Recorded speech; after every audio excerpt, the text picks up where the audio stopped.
Buenas noches a todos y todas. En primer lugar, muchísimas gracias a los compañeros de la Casa Mordejai Anilevich, a la Organización Sionista del Uruguay y a los panelistas por permitirme compartir con ustedes algunas reflexiones, algunas cositas.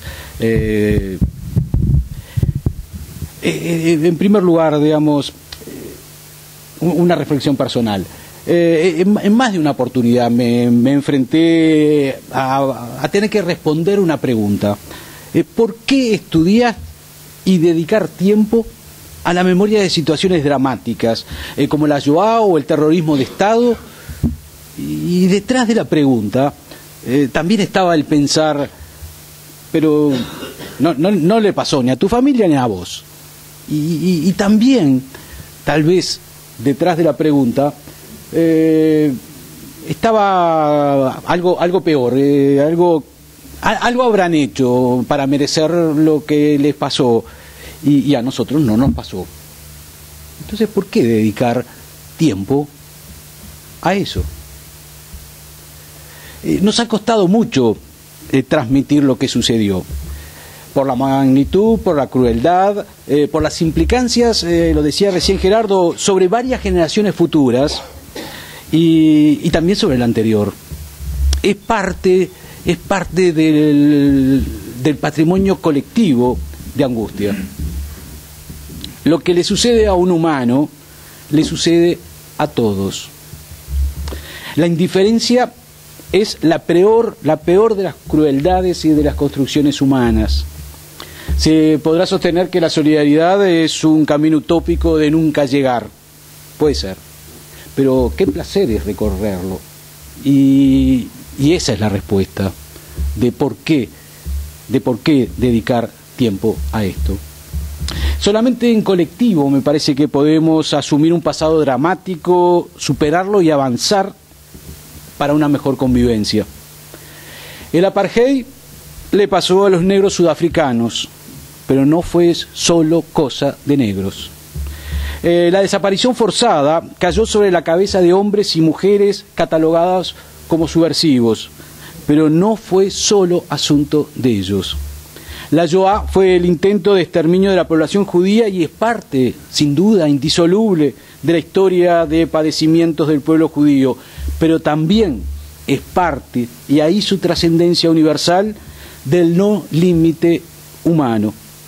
Fue el mayor ejemplo de hasta dónde puede llegar la faceta maligna de la humanidad. Hubo víctimas y victimarios, pero también un mundo entero afectado. Lo que pasó, nos pasó a todos. Creo que el lenguaje humano no puede describir el horror en el gueto, relató Simchat Rotem, entrevistado por Claude Lanzmann en el film Shoah. Por las calles del gueto, si así se le puede llamar, porque no había más calles, teníamos que saltar por encima de cadáveres hacinados.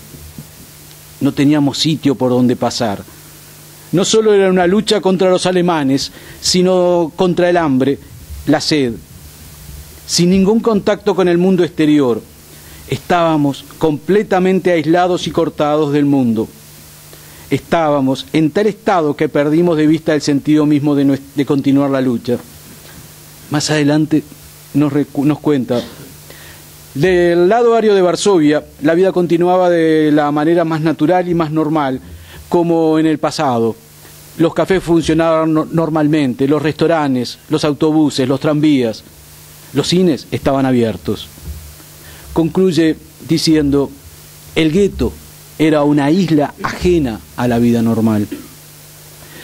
Los nazis no inventaron nada por lo que respecta a la propaganda antijudía. Su única innovación importante fue la solución final. La ejecución en masa de hombres, mujeres y niños judíos, sostenía el historiador Raúl Hilberg. Pero también, desde la peor adversidad y crueldad, afloró lo mejor del ser humano. Actos de sin igual solidaridad, valentía, creatividad e inteligencia nacieron cuando todo estaba prohibido. Esos hechos construyen constituyen memorias ejemplares que también son patrimonio entero de la humanidad. Nos ayudan a aprender y a reflejarnos para construir un presente más humanitario, justo y amigable. El miedo paraliza, pero no a todos por igual. Si pudieras lamer mi corazón, te envenenarías, sentenció Isaac Zuckerman, alias Antec, segundo al mando de la Organización Judía de Combate que lideraba Mordejai Anilevich. La memoria se representa y se abona permanentemente, día a día, para no perderla, para que nos señale lo que queremos y lo que no queremos en el presente que vivimos. No hay derechos del pasado y del presente.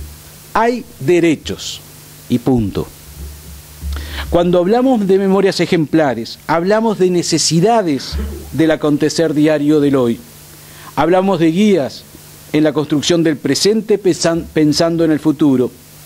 Tenemos que conocer de dónde venimos para saber a dónde vamos.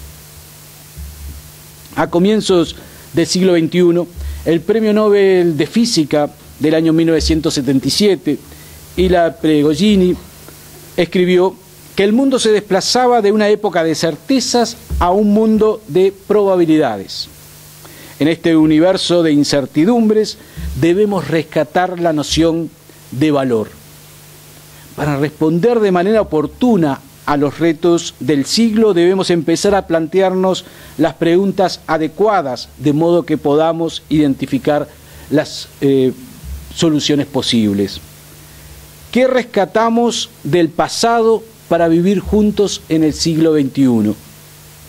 ¿Cómo podemos combatir la discriminación, la exclusión y la pobreza? La aceleración sin pausa del desarrollo científico-tecnológico, el derrumbe de paradigmas políticos, la influencia con momentáneos éxitos de ideologías hiperindividualistas bajo el manto del neoliberalismo, fueron creando un tiempo que podríamos catalogar como de transición entre lo viejo y algo nuevo por nacer, pero que aún no sabemos bien cómo será. Aprender y asumir el pasado, y en especial aquellos traumas no resueltos y heridas abiertas, se torna, me parece, imprescindible. Svetlana Todorov distinguió, lo decían recién, entre memoria lineal y memorias ejemplares. La primera busca recuperar la exacta memoria de los hechos con el fin de hacer justicia en el presente, mientras que la segunda, la memoria ejemplar, utilizaría las experiencias pasadas como guía para la construcción de un mejor futuro. Si Auschwitz fue el paradigma del mal del siglo XX, su contracara fue el coraje, la valentía y la voluntad de seguir siendo lo que se quería ser. Auschwitz fue el símbolo de la muerte y la resistencia lo fue de la vida. Yehuda Bauer fue el promotor de nuevos enfoques sobre la resistencia judía desde fines de la década de los 70. La definió como cualquier acción grupal conscientemente asumida en oposición a leyes conocidas o supuestas y de quienes lo apoyaban. Para Bauer, la resistencia abarcó tanto la lucha armada como las luchas desarmadas. Para Dan Michman, lo importante y rescatable fue la voluntad de resistir y la conciencia de que se ejerció una oposición clara a los designios genocidas del nazismo. Los miembros de los movimientos juveniles sionistas en el gueto de Vilna, y hacemos memoria, aunque todos ya lo hemos escuchado más de una vez, se reunieron en una noche entre el 31 de diciembre de 1941 y el 1 de enero de 1942. Durante la reunión fue leída una convocatoria redactada por Abba Kovner, uno de los líderes del movimiento Yomer Hatzair. Fue la primera manifestación de la toma de conciencia de que los asesinatos era parte de un plan global alemán para el exterminio total de los judíos. Exclamó esa noche: es verdad que somos débiles e indefensos, pero la resistencia es la única respuesta frente al enemigo. Es preferible caer como combatientes libres que vivir por gracia de los asesinos. El proceso por el cual los judíos fueron tomando conciencia de las verdaderas intenciones del enemigo fue gradual y diferente de un lugar a otro. La juventud fue la punta de lanza del pensar y el resistir. Tal vez por haberse criado en un mundo de persecuciones, les resultó más fácil comprender la nueva situación, el sentirse más libres de responsabilidad por no tener una familia a su cargo y por mantener una estructura organizativa activa. Fueron jóvenes y adolescentes los que tomaron en sus manos el combate como antes ayudaron a sus padres y abuelos en la búsqueda de alimentos y medicinas, arriesgándose en el contrabando clandestino hacia la zona aria de Varsovia. En diciembre pasado, 2012, durante un taller sobre Shoah, la casa Mordejai Anilevich, nos propusimos con los jóvenes una idea, que un liceo público llevara el nombre de Mordejai Anilevich, un liceo de nuestra ciudad, de Montevideo, de Uruguay. Prontamente, por vía electrónica, un conjunto de personalidades en 24 horas, de personalidades de la cultura, del ambiente político. Algunos están acá, 2 están sentados acá: Gerardo, Mariano, Juan Raúl allá arriba, y otro grupo apoyando enseguida la idea, y empezamos a andar en este camino de construcción activa de memoria en presente. El 18 de abril pasado,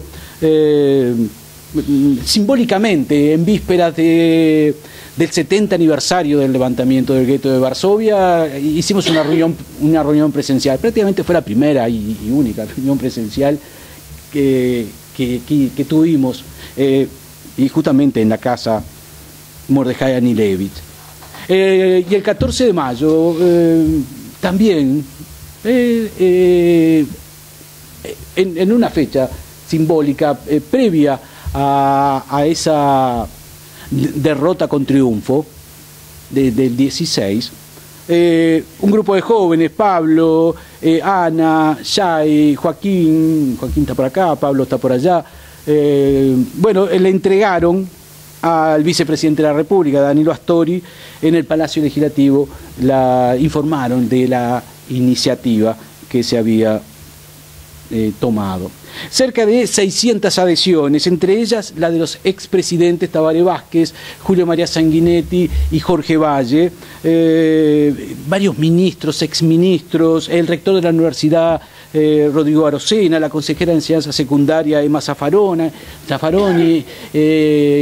inspectores de institutos y liceos, inspectores de historia, los más prestigiosos historiadores nacionales, obviamente Gerardo, ya lo nombré como iniciador, pero como historiador, Ana Frega, etcétera, etcétera, de artistas, músicos, Mauricio Rosenkopf, Ignacio Martínez, Rubén Rada, y bueno, podríamos seguir sumando, activistas de los derechos humanos, importantísimos. En 2 semanas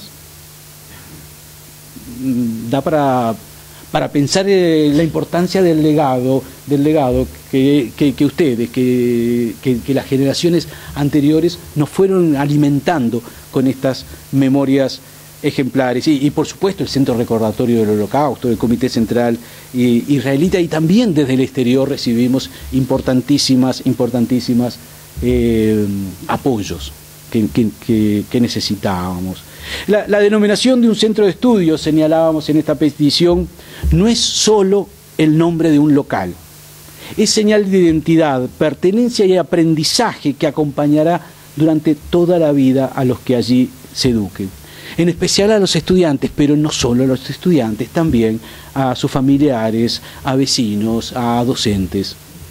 En la figura de Mordejai Anilevich homenajeamos el heroísmo de los luchadores del gueto, pero también recordamos en él a aquellos que no tuvieron la posibilidad de hacerlo. Su concreción, esperamos que sea este año emblemático, marcará un mojón en la construcción de la memoria democrática en nuestro país. Se hermanará a otras escuelas y liceos que llevan nombres emblemáticos del siglo de las víctimas, como le gustaba decir al historiador Enzo Traverso, como la escuela maestra Elena Quinteros, detenida desaparecida bajo el terrorismo de Estado, en la escuela Ana Vinocourt, sobreviviente de la Shoah, activa difusora y luchadora por los derechos humanos en Uruguay, la escuela Ana Frank, asesinada en la Shoah, la escuela maestro Julio Castro, detenido desaparecido bajo el terrorismo de Estado, el liceo Raúl Wallenberg, rescatador de judíos en la Shoah, un justo entre las naciones. Será parte de una reparación simbólica de alto contenido educativo y una propuesta a no olvidar nunca más. Uruguay cuenta con varios instrumentos para la promoción, defensa y educación en derechos humanos.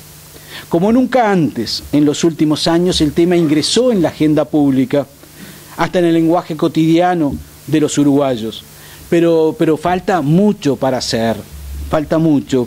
Necesitamos articular los esfuerzos públicos y privados y construir una agenda de políticas públicas en derechos humanos y memoria, donde lo simbólico se dé la mano con lo educativo en lo formal y en lo informal, con la justicia, con adecuar la normativa jurídica a la legislación internacional y avanzar en nuevas normas, con la investigación y las conmemoraciones.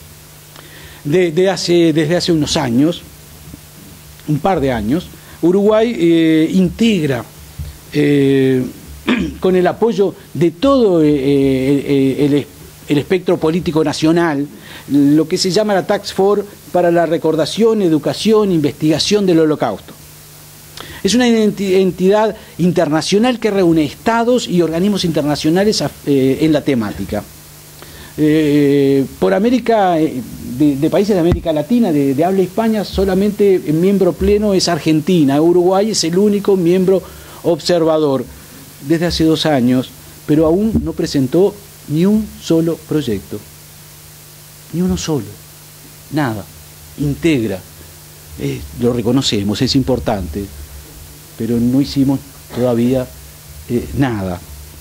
Ni siquiera se ha formalizado un grupo de apoyo junto a la sociedad civil. Es un debe que podría ayudar mucho en la educación informal y también en lo formal. Pero también contamos desde hace 7 años con el Plan Ceibal, verdadero orgullo nacional a esta altura. Creo que todos lo defendemos como innovación educativa.